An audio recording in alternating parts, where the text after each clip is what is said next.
Another factor that is affecting the movement of space in the painting is the shoreline. Mary Cassatt and the Boating Party. It's a wonderful painting. We've already talked about it in this channel in 2 videos now. One where we talked about it in general, talking about the baby being in the center and the way that she angled the positions of the figures to create movement. And then we also talked about her use of color, which is just brilliant. We looked at both the Boating Party and a painting called Woman with a Sunflower to see some of her use of color. But in this video, we're going to look at her painting one more time. Honestly, I could keep looking at it a lot more. It's a wonderful painting, and she's an amazing artist. But there's something in particular that I want to talk about in this video and that we haven't talked about yet. We talked a bit about her use of pictorial space in relation to the figures and some negative space, but we haven't talked about something really important and fundamental, which is the position of the shoreline. Hi, I'm Robert Naturalist. Let's talk about art. The shoreline is not painted as a background object in the far distance as we'd normally expect. Instead, she pulls it closer. Notice how far back the shoreline moves if we lighten it, as we would expect with atmospheric perspective. Pulling the shoreline forward not only compresses the pictorial space, it also creates a horizontal movement on the top of the painting. It does this by activating that space all along the length of the top of the painting with a very close and present shoreline. We can clearly see the relationship of the shoreline in Mary Cassatt's painting with things we've talked about in terms of atmospheric perspective and clarity. But I think that there's a very clear relationship between the way she's handling this shoreline and something that we see in Hiroshige's prints called Ichimonji Bokashi.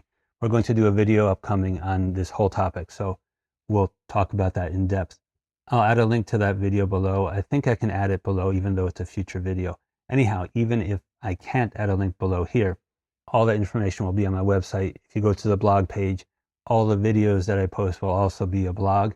And one nice thing with the blogs is that I can update it or change little things as I need, whereas with the video, you make a video, it's out there, you can't really change it so much.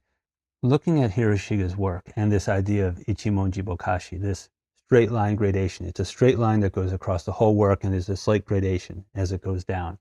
I see a direct relationship between that technique of Hiroshige and what Mary Cassatt is doing here.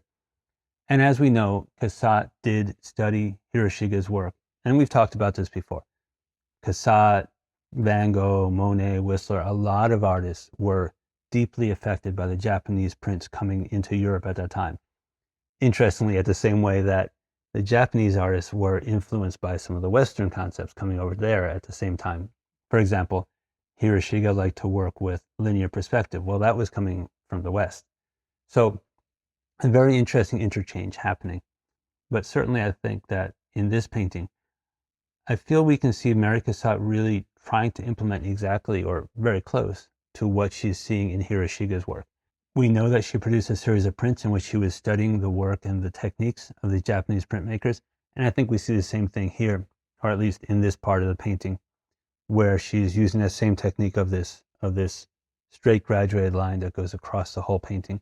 We can see this influence not only in the shoreline, but also in the large, flatter areas of color, such as the sail, which has a very flat treatment, much flatter, for example, than this sail painted by Winslow Homer. Using flat areas in this way has a few effects. For one thing, it allows our eye to move over the area more quickly and smoothly, rather than getting caught up in that space. It also allows us to treat the area more as an abstract shape rather than the thing in reality. While we understand that this is a sail in the painting, we don't get caught up in the details of it as we do with Winslow Homer's version of it. Instead, it acts as a planal shape, an area of color, movement, and directionality. In fact, it's not even so important that it is a sail. It's the space, the shape, and the color that we need to make the painting work the way that Cassatt wants. There's a couple of extra details related to the shoreline that also add movement.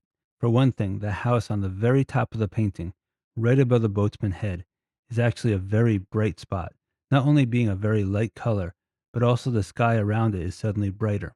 If we remove the house and also make the sky where the house was the same color as the rest of the sky, we notice a change. In the original, we're pulled over to that area, whereas without it, our focus doesn't go up there, and our attention can naturally fall on and become stuck on the woman's face. Notice also how the hat interacts with the shoreline. The bluish-green part of the hat corresponds completely with the background. not only in terms of color, but also in terms of application of paint. It looks almost as if she could have continued the brushstroke from the hills in the back into the hat itself. The hat depends on the contrasting yellowish green in the hat to make it stand out from the shoreline. If we take away the yellowish green from the hat, notice how she now starts to fade into the background more, no longer standing out in the same way as she was before.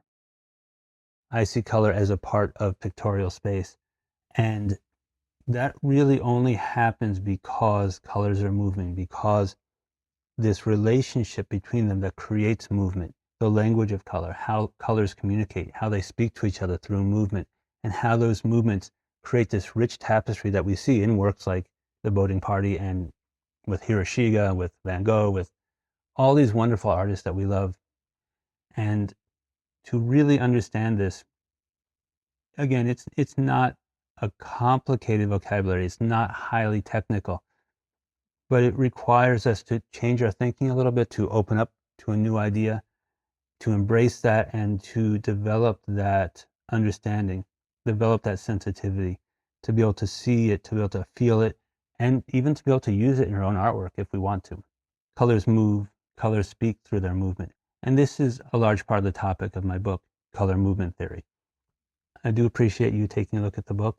I hope you'll find it useful. I know that a lot of my students have found it very useful and really have grown tremendously through the use and the study of that book and the concepts that I describe in it.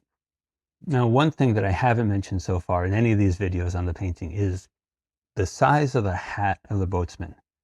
That hat is really large in relation to his head, in relation to the figure.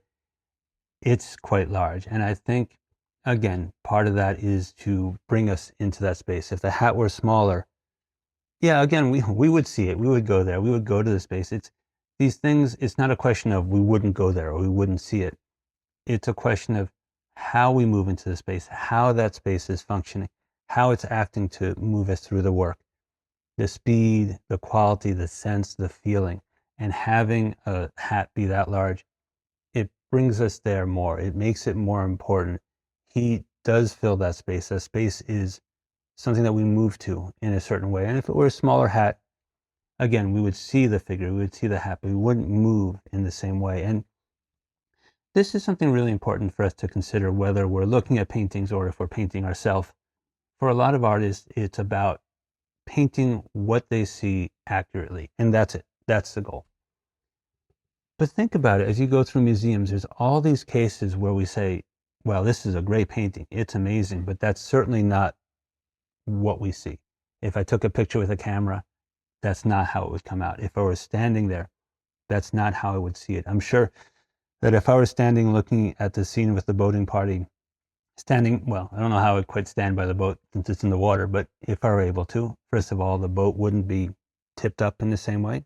I'm sure it'd be much flatter instead of tipped up this way, maybe that much. I don't think the hat would be that big. I think the shoreline would look much further back. And even the sail, the way it's painted in such a flat manner, it wouldn't be painted in such a flat manner. It would probably look more like what we see in Winslow Homer's painting, with the sail being, well, a sail, looking three-dimensional, looking like a sail.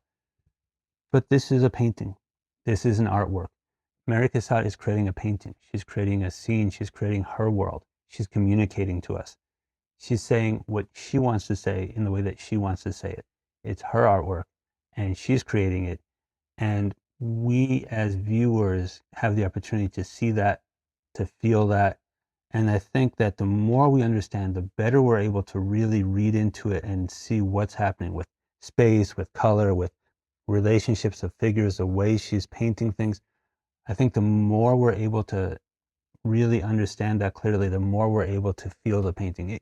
It may not mean that I can say this and this and this is what's happening. Sometimes these feelings are hard to elucidate. It's hard to say exactly what it is. It's artwork. Yes, sometimes we might want the viewer to be able to say exactly this is what's happening, but a lot of times it's a feeling. And as many artists have said, if I had the words to it, I wouldn't paint it. It's oftentimes with this kind of work, it's often something that goes beyond words or is different than words. It's a different way of communicating. It's a different way of expressing feelings and communicating with people. So we want to be able to understand it so that we can feel it more deeply and understand it more closely. Thank you very much for joining me here. I hope you found it interesting and useful, and I hope that you enjoyed it. As I've mentioned before, I love looking at these paintings. Mary Cassatt's work is brilliant. This is the third video we've done on this painting now. As always, there's even more to be said, but we'll move on to other paintings, but perhaps we'll come back to this later. I think what we'll find is that this is an important painting, and I think we'll find aspects of it appearing in other videos. With the video on Hiroshige, we'll certainly talk about this painting as well, because as we just mentioned, there's such a relationship between the shoreline that she's done and this technique that Hiroshige has done.